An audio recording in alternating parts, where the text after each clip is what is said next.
Study about the next topic of the gravitation, that is escape velocity। इससे पहले के period में हम पोटेंशियल एनर्जी डिराइव किए थे, उसका फार्मूला निकाले थे -gmm/r। Potential energy is equal to -gmm/r, ये फार्मूला डिराइव किए थे। अब आगे हमको देखना है escape velocity। velocity means the object with which it is covered some distance in a given time। Velocity का फार्मूला हमको मालूम है। इस्केप का मीनिंग होता है फरार होना, यानी अगर हम मानकर चलते हैं कि अगर अर्थ सरफेस है, अर्थ सरफेस के अराउंड में कोई ऑब्जेक्ट रिवॉल्व हो रहा है, तो ये ऑब्जेक्ट अगर रिवॉल्व होगा around the surface of earth, तो इसका मीनिंग क्या है कि अर्थ इसको क्या करी है, बांध के रखे हुए है। जैसे अगर हम अर्थ सरफेस के ऊपर है, मान लो ये आपकी अर्थ सरफेस है, अर्थ सरफेस से कुछ ऑब्जेक्ट को वर्टिकली हम फेंकते हैं, बॉल कंसिडर कर लो कि बॉल को अगर अपवर्ड फेंका जाए तो हम ये ऑब्जर्व करते हैं कि वो डाउनवर्ड आ जाएगा, कुछ हाइट तक कवर करेगा, उसके बाद डाउनवर्ड आ जाएगा।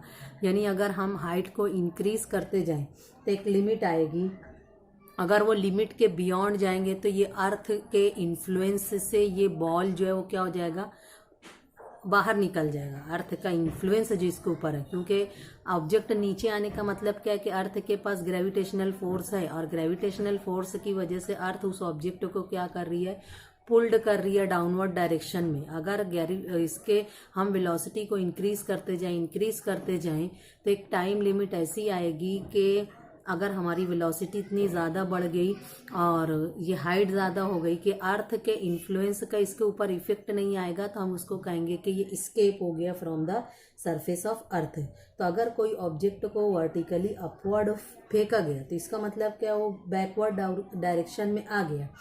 तो किसकी वजह से आया, अर्थ के ग्रेविटेशनल फील्ड की वजह से आया।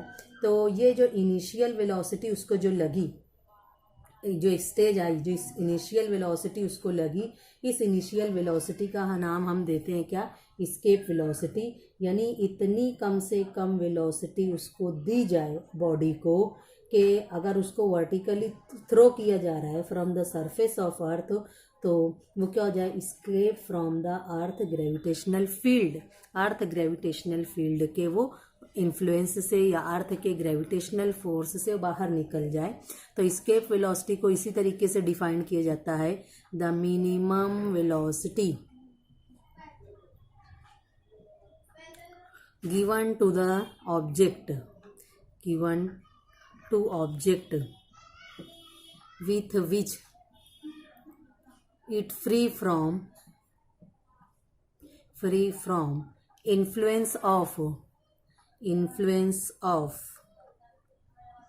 earth gravitational force,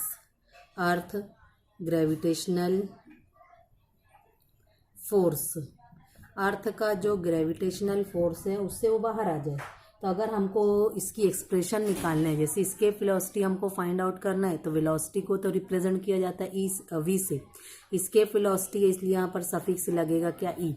escape velocity को अगर हमको फाइंड आउट करना है तो हमको कंसीडर करना पड़ेगा क्या, कि ये जो अर्थ सरफेस से रिवॉल्व हो रहा है, यानी अर्थ सरफेस के अराउंड कोई ऑब्जेक्ट अगर रिवॉल्व हो रहा है, तो यानी इसके पास कुछ ना कुछ ऐसी बाइंडिंग एनर्जी है, या इसके पास ऐसी कुछ एनर्जी है जो इस ऑब्जेक्ट को बाउंड करके रखी है।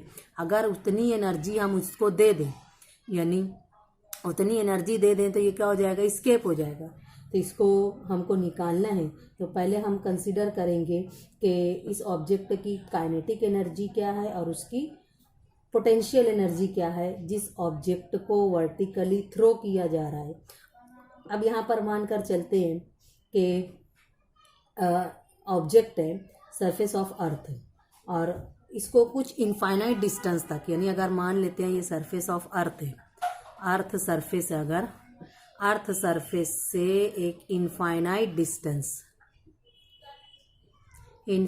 डिस्टेंस तक ऑब्जेक्ट को वर्टिकली अपवर्ड थ्रो करना है, इस ऑब्जेक्ट को वर्टिकली अपवर्ड थ्रो करना है, तो इसकी काइनेटिक एनर्जी क्या रहेगी। अब ये बॉडी जो हम इसको थ्रो किए, ये मोशन परफॉर्म कर रही है, अगर मोशन परफॉर्म कर रही है तो इसके पास काइनेटिक एनर्जी है।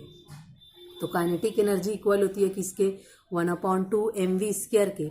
अब यहाँ पर इस ऑब्जेक्ट का मास है m, इस ऑब्जेक्ट को वर्टिकली अपवर्ड जब थ्रो किया गया तो उसकी वेलोसिटी है v। अब मोशन परफॉर्म कर रहा है यानी उसके पास एनर्जी है, काइनेटिक एनर्जी।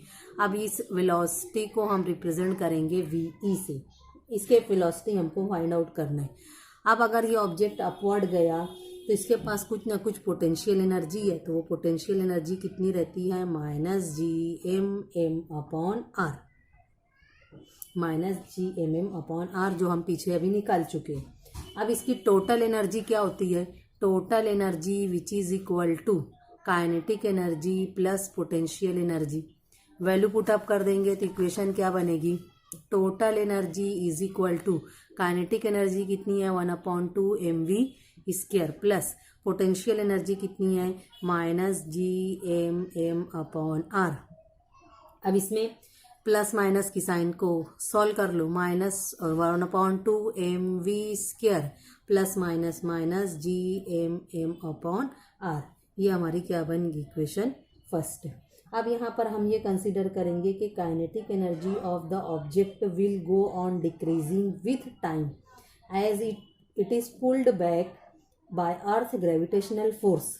यानी ऑब्जेक्ट को अगर जब ऊपर फेंका जा रहा है तो उसकी काइनेटिक एनर्जी क्या होगी, ग्रेजुअली क्या होगी, डिक्रीज होगी।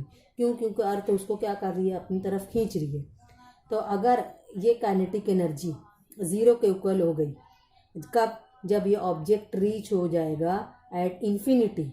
तो एट इन्फिनिटी अगर उसका डिस्टेंस मान लेते हैं, एट इन्फिनिटी डिस्टेंस कितना हो जाएगा, जीरो। तो जाहिर सी बात है काइनेटिक एनर्जी उसकी ग्रेजुअली क्या हो गई, पहले थोड़ी कम थी, यानी अर्थ सरफेस से कुछ ऊपर गया, काइनेटिक एनर्जी कम हुई, और ऊपर जा रहा है काइनेटिक एनर्जी क्या होते जा रही है, ग्रेजुअली डिक्रीज हो जा रही है। तो काइनेटिक एनर्जी क्या हो गई, उसकी जीरो हो गई। लेकिन क्या हुआ कि उसका डिस्टेंस क्या हो गया, इन्फिनिटी हो गया। जब डिस्टेंस इन्फिनिटी हो गया तब उसकी पोटेंशियल एनर्जी क्या बन जाएगी, potential energy is equal to -GMM/r। अब इसका डिस्टेंस कितना हो गया, इन्फिनिटी। तो डिस्टेंस क्या है उसका, रेडियस ऑफ अर्थ है। तो रेडियस ऑफ अर्थ यानी उसका जो डिस्टेंस है कितना मान लेंगे, infinity from the surface of अर्थ से कितना हो जाएगा,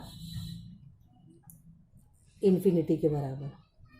तो इसकी टोटल एनर्जी अगर हमको निकालना है तो total energy is equal to kinetic energy plus potential energy. Kinetic energy कितनी है उसकी जीरो, पोटेंशियल एनर्जी कितनी है -GMM/r। r कितना है, इन्फिनिटी, r/इन्फिनिटी, ये भी क्या हो जाएगा, जीरो। तो टोटल एनर्जी कितनी हो जाएगी उसकी, जीरो। जब टोटल एनर्जी इसकी जीरो आ गई तो ये वैल्यू कहाँ रख देंगे, एक्सप्रेशन 1 में। तो एक्सप्रेशन 1 क्या बनेगी, देयरफॉर इक्वेशन 1 बिकम्स, इक्वेशन 1 क्या थी, total energy is equal to 1/2 mv² minus GMM/r। ये उसकी क्या है, टोटल एनर्जी। अब टोटल एनर्जी की वैल्यू हम जो फाइंड आउट किए वहाँ पे एक्सप्रेशन में रख दिए, कितनी आई, zero, is equal to 1/2 mv² minus GMM/r। अब इसको सॉल्व कर लेंगे, माइनस टर्म है ये साइड आएगी, पॉजिटिव हो जाएगा। तो क्या हो जाएगा, GMM/r is equal to GMM/r is equal to 1/2 mv²। जो टर्म कैंसिल होगी उसको कैंसिल कर दो, मास की टर्म क्या हो जाएगी, कैंसिल हो जाएगी। तो ये क्या हो जाएगा, 2 मल्टीप्लाई कर देगा 2GM/r is equal to VE²। Square हटाएंगे तो स्क्वायर रूट लगेगा, तो VE दोनों तरफ क्या लेंगे, स्क्वायर रूट। तो स्क्वायर और स्क्वायर रूट कैंसिल हो जाएगा, squaring on both side, 2GM/r। यहाँ लिख लेना, स्क्वायरिंग ऑन बोथ साइड, दोनों साइड पर क्या कर दिया हम, स्क्वायर किए। तो स्क्वायर और स्क्वायर रूट क्या हो जाएगा, कैंसिल। तो VE का फार्मूला क्या बनेगा, VE is equal to √2GM/r।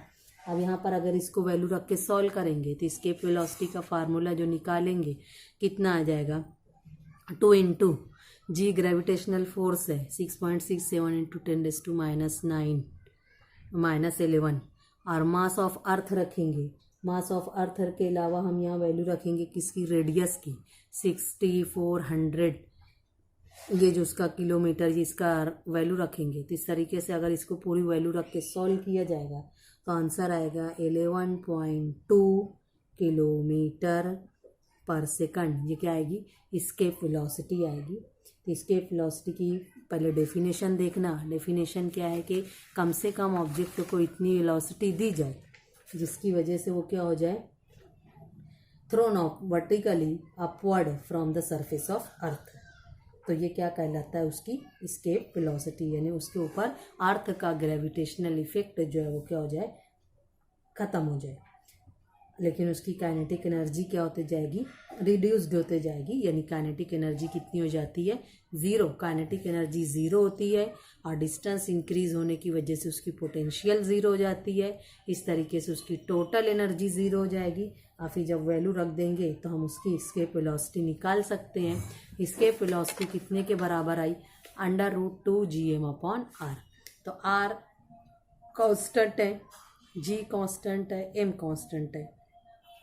तो एस्केप वेलोसिटी कितनी रहेगी, 11.2 किलोमीटर पर सेकंड।